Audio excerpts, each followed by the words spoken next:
Yo, what's going on, guys? It's your boy. Welcome back to another video. So today we're going to be ranking every single movie that I saw in the month of July. Keyword, movies that I saw in the month of July. I'm going to go ahead and give off a little list of some of the movies that came out this July that were kind of big movies that I didn't get a chance to see.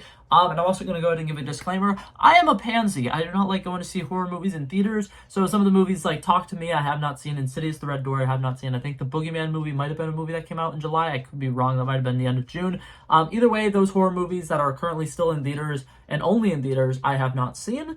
And then another one is, I think it's called The Sound of Freedom, not entirely sure. The movie that is about sex trafficking, that's like a very big movie that came out of nowhere. I personally have not seen that movie. I think that's a very sensitive topic that I don't think I'd be fully comfortable watching in theaters. I do think that I'll probably see it when it comes to either streaming or DVD or something like that. But with that being said, I'm going to go ahead and dive into the movies that I have seen. I have a little list of 9 movies here that I have seen, and I'm going to be ranking them. So let's dive right into this. Coming in at number 9 and in dead last for me, I have the movie Bird Box Barcelona. Personally, I was actually a really big fan of the first Bird Box movie. It's one of the first horror movies I ever watched.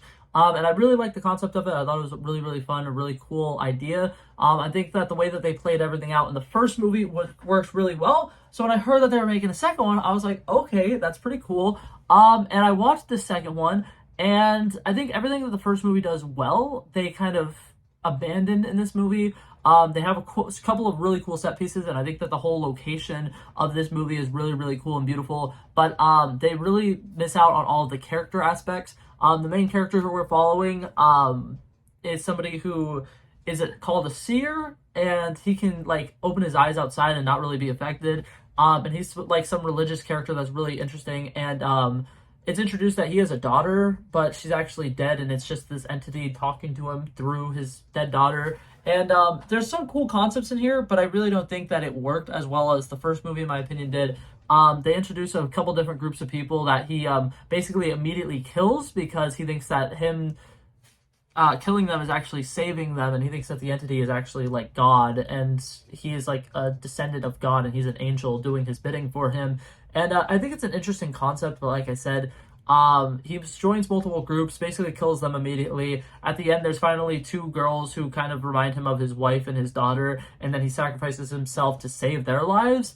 But at the end, that payoff is just not great. There's no emotional stakes like there is in the first movie. And a lot of the horror aspect isn't that scary in this movie either. I think that the way that they choose to show the little entity monsters doesn't work as well. A lot of the horror sequences are more just gruesome than horror. And there's multiple times where the main character gets jumped, but they're just like quick jump scares. They're not as impactful as some of the horror aspects from the first movie.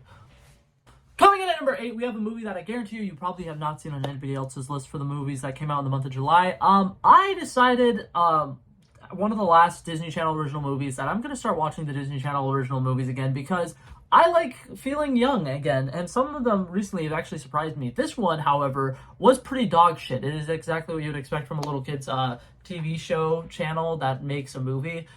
Very low quality. All of the acting is a lot of kids just like saying lines. There's one character that's super over the top, and it's very painful to watch. But the concept of this movie, for those of you guys who haven't heard of it or did not see any commercials for it, basically, it looks like it was supposed to be a kid's version of the Hangover movies, where they have some really cool party, they live it up, and the next day they wake up and they have no recollection. So they kind of need to work in reverse to see what happened last night.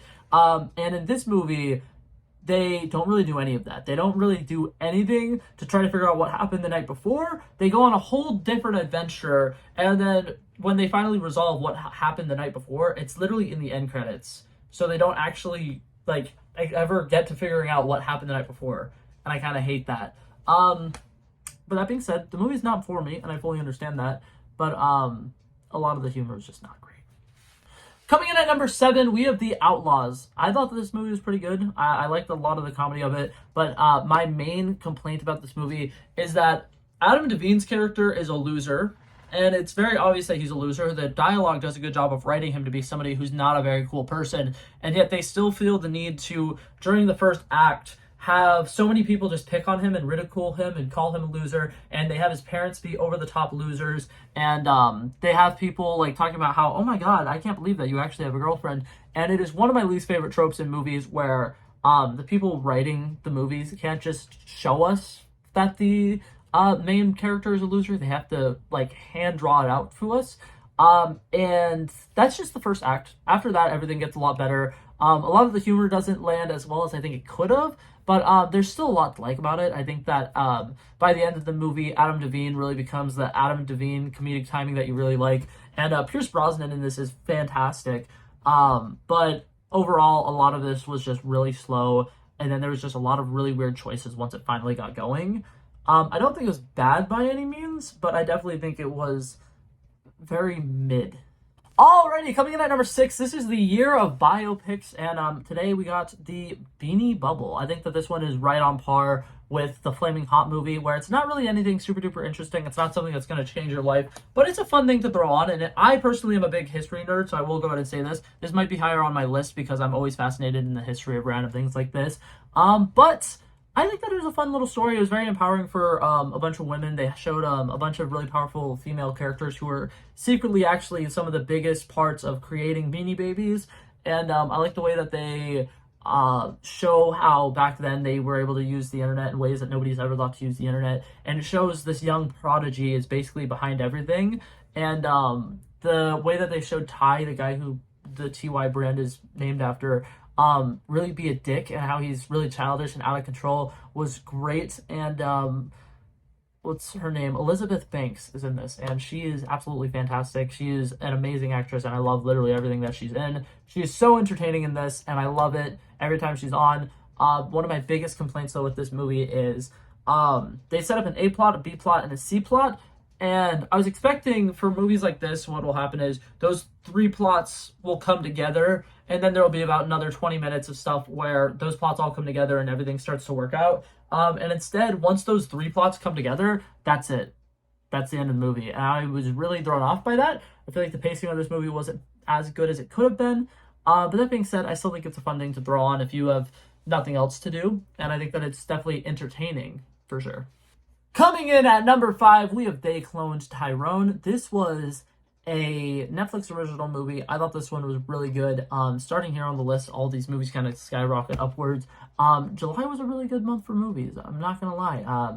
But They Cloned Tyrone. Let's talk about it. So, I think that this movie was a really cool sci-fi action adventure. I think that the set design of it was really, really cool. The way that they showed the underground lab was fantastic. It feels very like espionage, like spy thriller, but it's like regular human beings are the ones who are having to be the spies here because the government is trying to control them and make their perfect society, and they are spying on them, figuring out things about them, trying to create these clones of them. And the way that they do it is really interesting. The fact that one of the main characters is a clone but doesn't really know that he's a clone is fantastic, and the way that they pay that off was really good. I like the fact that the humor in this movie is very adult. It doesn't need to like shove the humor down your throat. It's very simple lines, people talking and having regular conversations.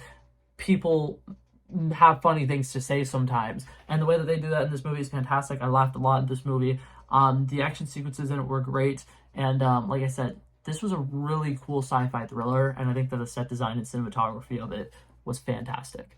Coming in at number 4, I still can't tell if this movie was really good or if it just exceeded my expectations so much that I think it was fantastic, but as of right now, I think Haunted Mansion was a really, really good movie. I really would definitely recommend watching this around Halloween time because it's fun. It's spooky, but not scary. It has a lot of humor aspects in it that are fantastic. There's a lot of wholesome moments. There are moments where the people who are stuck in the Haunted Mansion together have very heartfelt conversations, and it's very wholesome. And I think that Lakeith Stanfield acting in this was incredible. I haven't seen a lot of really touching acting performances in an emotional standpoint this year, and I think that this is one of the most standout acting performances I've seen in a long time. I think that Owen Wilson is charismatic as always. His humor in this is really, really great, and I think the way that they kind of connect these dots during this mystery are really cool. Like, this is a movie that is definitely for kids, but if you're an adult, you can also see a lot of the beautiful like signs that, oh my god, this connects to this and that connects to this, and then this is how this person came to be here, and this is why earlier in the movie this thing was happening. And it's a lot of fun to go watch this movie and to kind of like keep your eyes peeled because there really is a sense of mystery in here. There's a sense of wonder, and I think that this movie was a lot of fun. And as somebody who definitely rode the ride as a little kid, it's not even like nostalgia is what's making me think that this is a good movie. It's the acting performances in it, and I think that there's a lot of cool dolly zooms and there's a lot of cool camera work. And I just overall like the eerie feeling that this movie gives without it being absolutely terrifying. I think it was a great movie, and I definitely think it's one of the best family movies that has come out this summer. Alrighty, and starting off our top 3, these are very much not family movies, but starting off at number 3, we got Barbie. I thought this movie was fantastic. I was really excited about this movie forever ago, and for people who don't believe that I was really excited for this movie forever ago, I posted a video about 2.5 months ago saying why you should be excited for Barbie, and it was very great. It lived up to my expectations. I thought it was fantastic. I think the overall concept was really, really cool. I like the fact that they show a doll gaining sentient being and almost immediately having existential crises, because being a human being is just weird. There's so much things to kind of like try to put an answer to, and I think the fact that they showcase this in this movie that's about a doll is fantastic, because they're able to take a concept that is so stupid about a doll going to the real world to try to find answers, and they make it like a super heartfelt emotional thing while also being a just super meta comedy. Is fantastic. I think that a lot of people who don't enjoy this movie just need to learn to be able to take a joke, because this movie genuinely is just super funny. You need to be able to just let loose and enjoy it, because I think that of the movies that I've seen in theaters this year, I've seen it twice in theaters, and both audiences, the first one wasn't laughing at the jokes as much, but the second one was, and it's just such a good time to just laugh and let loose. That's what going to the movies is for, and I think that this movie does a great job being able to make fun of itself. It knows it's a stupid movie, and it plays jokes off of it that are fantastic. There's a joke about how if you're going to make points about Barbie being like, I'm ugly and no one's ever gonna love me, you can't cast Margot Robbie, and I think that that's fantastic. They have so many great jokes, and it's more than just like the same kind of joke over and over again that a lot of comedies are. There's so many different levels of humor in this, and I think it's fantastic. And I think that the set design with all of the Barbie Land stuff was fantastic. I think that the cinematography is great, and overall, I think that there are very few parts of this movie that didn't work for me after watching it the second time. Coming in at number 2, we have the second half of Barbenheimer. We got Oppenheimer. I thought that this movie was really good. I really enjoyed it. I loved the dialogue in it. I thought that it was a great time. And something that I thought was really interesting about it was I wasn't expecting there to be multiple different timelines going on. I wasn't expecting there to be the black and white section with Robert Downey Jr.'s character takes place after the bombing, and there's also sequences that are going on with Robert J. Oppenheimer that take place way after the bombing, and we're all seeing this story from a couple different timelines, a couple different perspectives, but overall I think that the story is really well written. It focuses on Robert J. Oppenheimer really well. He's a very complicated man, and I think that Christopher Nolan did a great job playing nods to the actual person in real life and showing respect to the characters, the people who are involved in this story. And one of my few complaints about it is it's a 3-hour long movie, but it still doesn't have time to breathe, weirdly enough. This movie is very fast and fast and fast and fast, and here's this thing that's happening, here's this thing that's happening. And something that I don't like about it is in the Manhattan Project, there are so many different scientists who collaborated on it. A lot of them really did a lot of hard work and spent a lot of time and effort into it. And I understand that this movie is about Robert J. Oppenheimer, but it kind of feels weird that they have some characters who get like 8 minutes or whatever of screen time, and some characters that get 30 seconds. And to me, it feels a little disrespectful to the actual history of what happened. Overall, I think that the story is great, and he did a good job telling the story of Robert J. Oppenheimer. But there's just small little things like here where it's like, I don't think they fully knew how to use the entire ensemble cast. There's some characters who it kind of feels like they were just put in the movie because, oh, well, this guy was there in actual history, we need to put him here. But they didn't actually have him do any of the significant things that he did in history. And I also think that there are some of the really cool, beautiful moments in this movie that happen like this, and then we're immediately on to the next thing. And it really bothers me because there's a scene after the bomb goes off where Cillian Murphy is standing in front of the audience, and he's supposed to be making a speech about how, congratulations, we did it, and they used the bomb, and now the war is going to be over. And he's experiencing PTSD in this moment, and it's a very beautiful sequence. People are stomping and cheering in the crowds, and all he hears is the ticking and the stomping and everything just overwhelming his system, and then he sees and visualizes what the atomic bomb would look like. He sees the skin peeling off of a person's face. He sees people throwing up after the fact because that's what would happen. He steps in a corpse of ashes basically in front of him, and that's such a cool visual scene, but we don't get a lot of time to brief with that because they immediately have to move on to the next thing. And then the last 30 minutes of the movie were all great, and I think that the way that it builds to the climax is fantastic, but it's all stuff that I feel like could have potentially been reworked into maybe like 10 minutes or something, and we could have actually had more time to experience everything that was happening